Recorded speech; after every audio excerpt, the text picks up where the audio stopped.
Assalamualaikum warahmatullahi wabarakatuh. Eh, kita mulai kuliah yaitu mengenai pengelolaan wilayah pesisir dan laut, ilmu lingkungan Universitas Riau. Pengelolaan wilayah pesisir dan laut, ini di ilmu lingkungan ya, UNRI. Eh, kita masuk kepada apa itu karang dan bagaimana mereka terbentuk, mengapa kebanyakan terumbu karang terbatas hanya di daerah tropis, kemudian produksi primernya dan spesies diversity terumbu karang, bagaimana pula kemudian ancaman terhadap terumbu karang. Eh, apa itu karang dan bagaimana mereka terbentuk? Kemudian mengapa kebanyakan terumbu karang terbatas hanya di daerah tropis? Produksi primer dan spesies diversity terumbu karang, ancaman terhadap terumbu karang. Dan ini adalah topik yang akan kita bahas ya, eh, satu persatu. Dan di sini juga saya tidak akan membahas secara detail, tetapi ya kalau ada pertanyaan kami harapkan eh, mahasiswa bisa bertanya ya. Boleh jadi ada yang eh, mengambil biologi laut ya. Apa itu terumbu karang? Yaitu sebuah erosi penyangga tahan atau tumpukan bahwa berkembang di daerah tropis dan subtropis oleh pertumbuhan hermatipik ditambah dengan alga koralin atau koralin alga dan makhluk lain yang mengklasifikasi. Kemudian ditambah secara geokimikal yaitu menghasilkan magnesium dan kalsium karbonat. Eh, kalsium karbonat itu pada dasarnya adalah ya seluruh makhluk itu hidup yang hewan itu menghasilkan kalsium karbonat. Umpamanya manusia ya, manusia juga menghasilkan kalsium karbonat itu dari rangkanya. Kemudian terumbu ini bahasa Inggrisnya reef. Kemudian karang bahasa Inggrisnya itu coral, berasal dari perkataan corallium, yaitu salah satu jenis dari karang yaitu Corallium rubrum. Kemudian terumbu karang itu dalam bahasa Inggrisnya coral, coral reef. Kemudian ya di sini kita harus memahami yaitu terumbu karang dan terumbu karang ini harus kita pahami. Kalau terumbu karang itu kan adalah ekosistem yang dibangun oleh karang dasarnya. Jadi di sini ekosistem ini asalnya yaitu dari karang. Karang itu adalah hewan, jadi berbeda dengan ekosistem lainnya yang umumnya dibangun oleh kelompok tumbuhan. Dan terumbu eh, itu bisa diartikan sebagai tumpukan ya, dan kita juga mengenal yaitu coral reef, artificial coral reef, itu pada dasarnya itu tumpukan daripada kalau seandainya bajai yang dibuang orang ke laut itu ya tumpukan dari bajai. Kegunaannya untuk apa? Jadi itu. Kita lanjut dengan terumbu. Berdasarkan kamus Merriam-Webster, kata-kata reef itu merupakan rangkaian bebatuan atau karang atau gundukan pasir pada atau dekat permukaan air. Saya selalu menyimpulkan sebagai tumpukan berlapis dari hewan karang yang berserta organisme penghasil kerangka kapur di mana ada koralin sebagai semennya. Jadi pada dasarnya terumbu karang itu dibentuk oleh tumbuhan, eh, cuman ada penyemennya. Penyemennya di sini adalah koralin alga. Jadi yang menumpuk keseluruhan daripada benda itu apakah itu eh, kerang, apakah karang, apakah itu pokoknya yang menghasilkan kalsium karbonat. Dan termasuk juga yang tidak menghasilkan kalsium karbonat itu, jadi dia ditumpu oleh terumbu karang sebagai eh, intinya. Kemudian baru dia menumpuk menjadi deposit, makanya saya katakan terumbu sebagai deposit kalsium karbonat ya, yang tadi dikatakan. Ya, kalau seandainya artifisial itu juga adalah karang, ya sama dengan rumpon di dalam penangkapan ikan. Rumpon yaitu maksudnya adalah untuk menarik ikan. Akan tetapi kalau selanjutnya akan menghasilkan karang, itu tidak masalah. Jadi boleh jadi gara-gara rumpon ini terbuat dari bajai tadi atau becak, jadi tumbuh di situ karang, ya karang itu akan berkembang. Akan tetapi tujuannya itu bukan untuk menumbuhkan karang, tidak. Nah, jadi berbeda artificial reef dengan terumbu karang.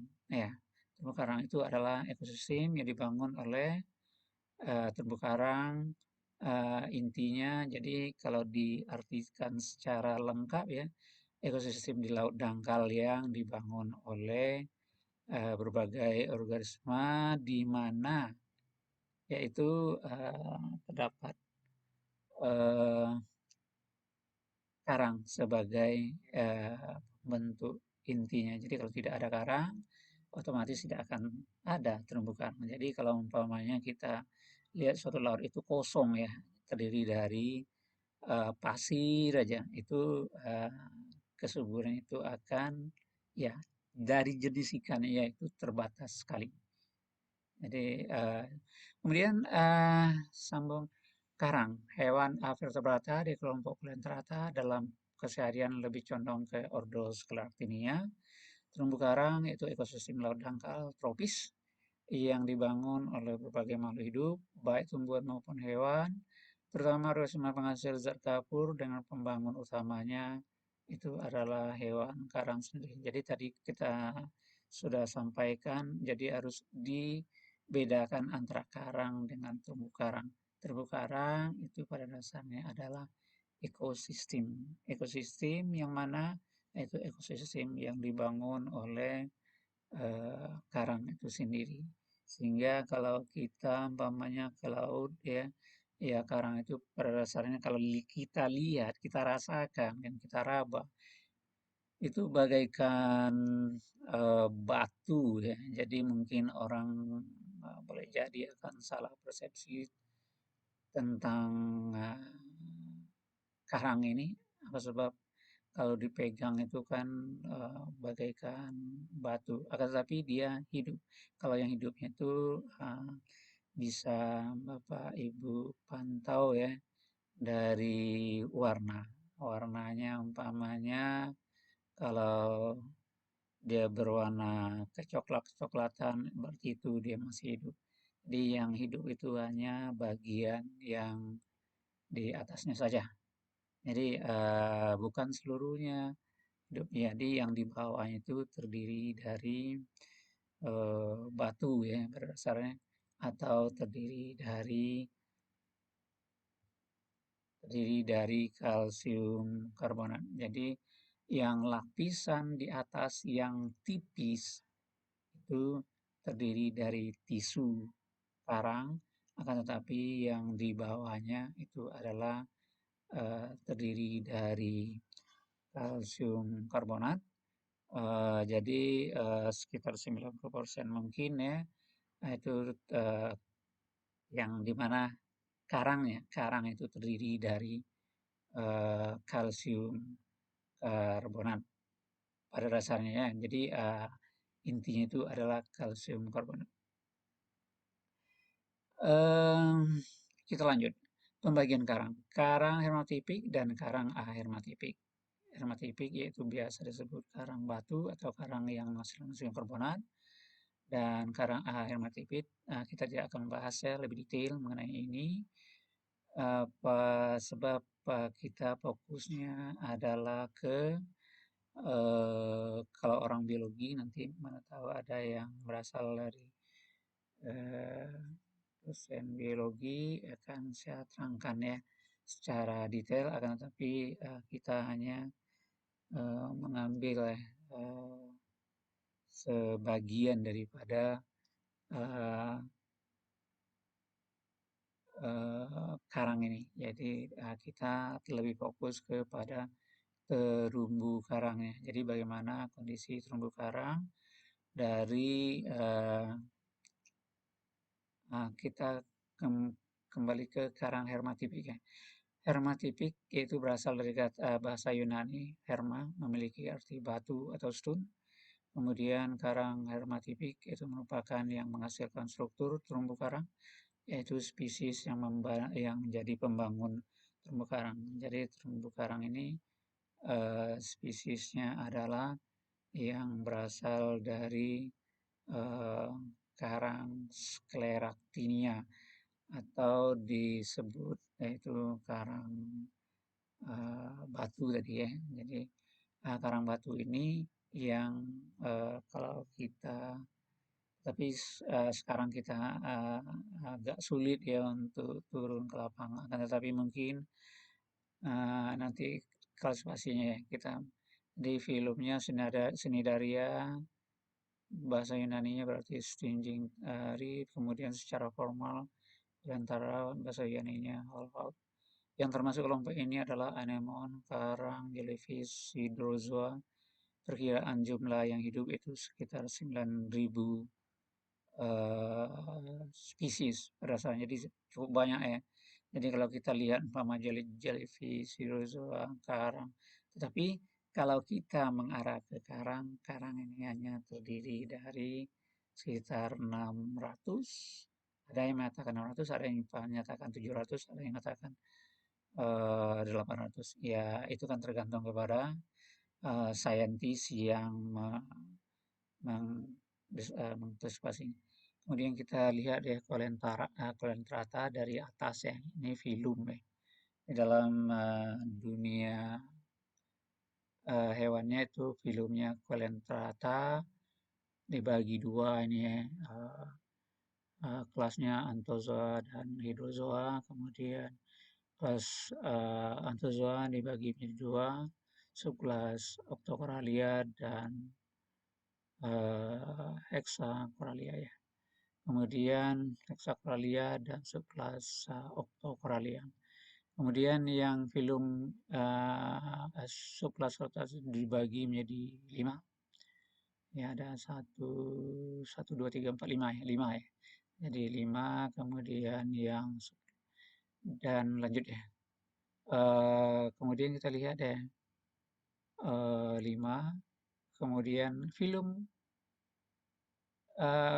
kemudian subkelas Hexacoralia ini dibagi menjadi 1, 2, 3, 4, 5, 6, dibagi jadi 6. Jadi kelas Anthozoa, Hexacoralia, kemudian di bawahnya dibagi menjadi Serlactinia. Jadi Serlactinia inilah yang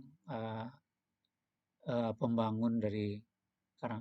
Kemudian pembagian Zoantaria dan lain-lainnya itu ada 1, 2, 3, 4, hanya dibagi 6.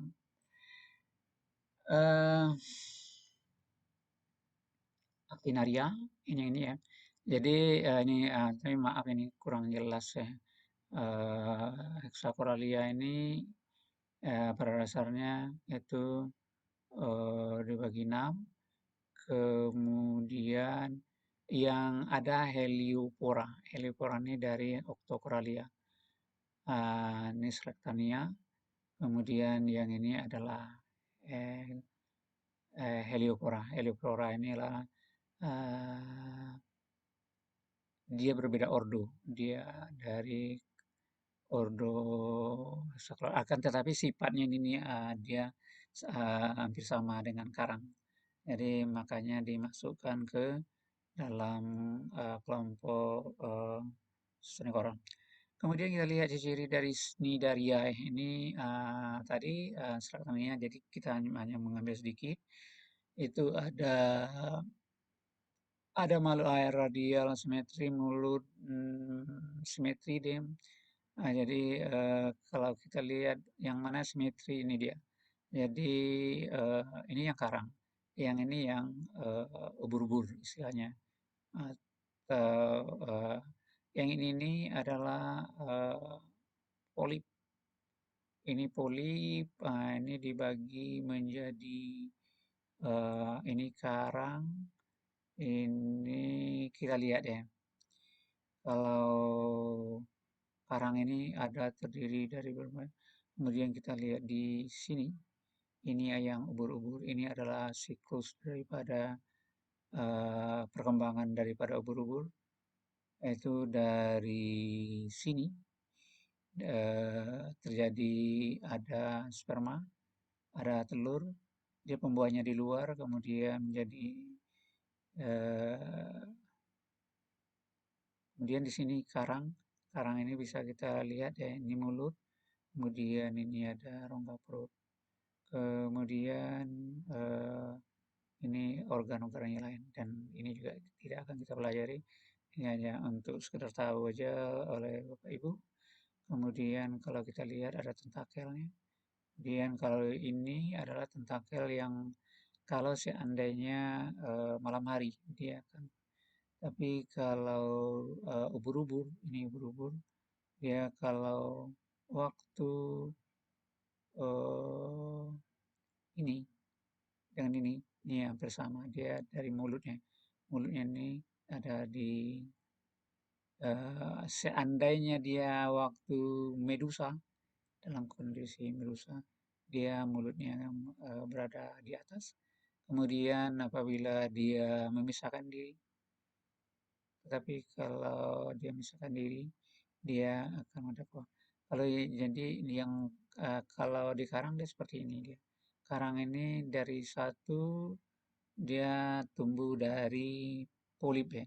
Polip ini akan yang pertama kali polip primer itu terdiri dari satu, kemudian berkembang, berkembang menjadi sampai menjadi ribuan. Makanya yang ini adalah polip. Saya katakan polipnya ini adalah polipnya itu dalam bentuk seperti tabung. Jadi seperti tabung. eh,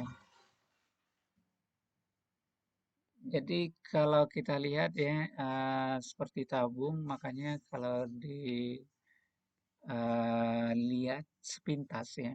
Jadi ada mulut, kemudian ada kolentrata, ada apa eh, rongga perut ya, rongga perut dan apa ini. Jadi dia sangat simpel sekali. Tetapi apabila dia masing-masing dia punya organ, organ masing-masing. Jadi kalau seandainya yang satu mati, yang lainnya akan tetap hidup ya. Jadi umpamanya kalau yang ini eh, kita temukan ini pada malam hari, dia akan aktif pada malam hari, tapi siang hari dia akan masuk ke rongga perutnya, tentakelnya ini. Dia karang ini pada dasarnya ada umumnya adalah aktif pada malam hari, akan tetapi pada siang hari eh, dia istirahat, dan ya ada beberapa karang yang aktif pada siang hari yaitu Albiflora umpamanya, Albiflora japonica. Jadi dia aktif pada siang hari. Jadi yang di sini tadi kalau seandainya yang ini mati ya, yang ini belum tentu mati. Apa sebab dia masing-masing punya organ sendiri. Dan ini jadi model begitu dia. Jadi kehidupan daripada karang ini dia apa namanya, hidup berkoloni, tetapi dia satu dengan yang lain individunya dia berhubungannya. yang dinamakan ini ubur-ubur. Ubur-ubur, ini setelah ubur-ubur ini planula ya, planula ini akan ini ini oboral. Dia yang oboral ini akan menempel nanti menjadi ini. Kemudian yang mulutnya adalah di sini dan dia hidupnya secara uh, bergeraknya ke ekor tumbuh seperti ini. Kemudian ini sudah tumbuh menjadi yang ini nih ini adalah cikal bakal daripada tentakel. Dia akan menghadap ke atas, mulutnya menghadap ke atas. Jadi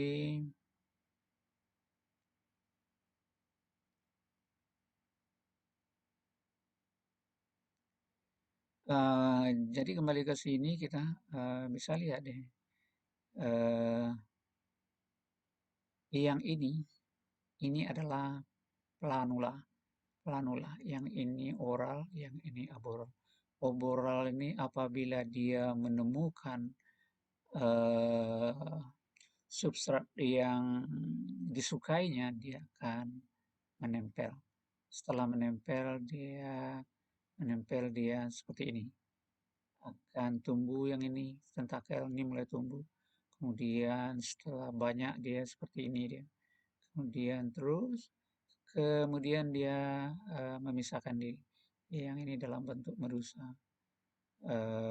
Jadi yang ini nih dia punya mulut. Jadi planula ini pada dasarnya dia punya mulut dan mulut ini akan menjadi di sini menjadi mulut pada yang kondisi medusa.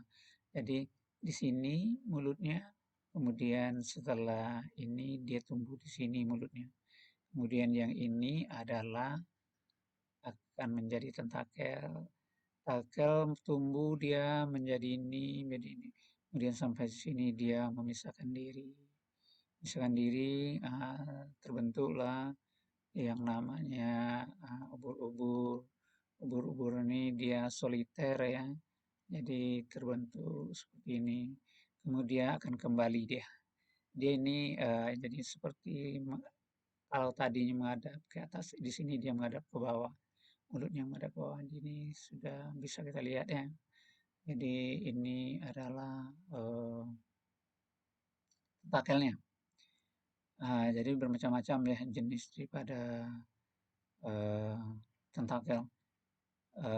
Yang ini tadi pembuahan dari sperma, telur menjadi zigot, kemudian blastula, pembelahan menjadi dua, menjadi 8, menjadi ini planula, kemudian dan seterusnya hidup kembali dia seperti ini.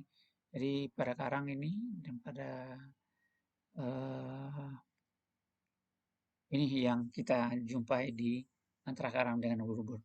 Kemudian ini dua lapisan. Tadi ada ini khusus mengenai karang dan saya akan menerangkannya secara simpel, sederhana ya. Ada zooxanthella. Jadi pada karang dia hidup uh, bersimbiosis dengan zooxanthella. Zooxanthella ini ada di dalam gastrodermisnya daripada karang. Yang tadi perbandingan dengan ubur-ubur sekarang fokus kepada karangnya. Karang, mengapa kita sepintas kita melihat ubur-ubur? Sebab ubur-ubur itu juga termasuk kelompok daripada karang. Karang. Kemudian akan tapi yang kita fokuskan di dalam uh, pelajaran ini yaitu mengacu kepada karang Sclerectinia, yaitu karang yang menghasilkan kalsium karbonat. Kita mesoglea, epidermis, kemudian ini adalah yang berhubungan dengan coledoteron kemudian ini gastrodermis, ini yang berhubungan dengan perut di sini. Kalau ini adalah gastrodermis, ini adalah epidermis. Epidermis.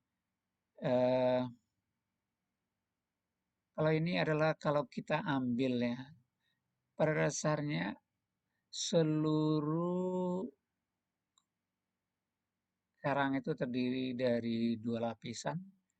Ada dua lapisan yaitu epidermis dan endodermis atau uh, ektodermis atau gastrodermis terserah. Jadi terserah Bapak Ibu ya. Jadi bisa juga kita orang ada yang mengatakan ektodermis, ada yang mengatakan endodermis, ada yang mengatakan gastrodermis. Jadi terserah Bapak ya mau pakai gastrodermis, epidermis silakan. Jadi yang ini adalah kalau kita ambil jadi seluruh sisi pada karang itu dia mempunyai dua lapisan cuman dua lapisan, kemudian di antara lapisan itu dibatasi oleh mesoglea. Mesoglea ini ya, jadi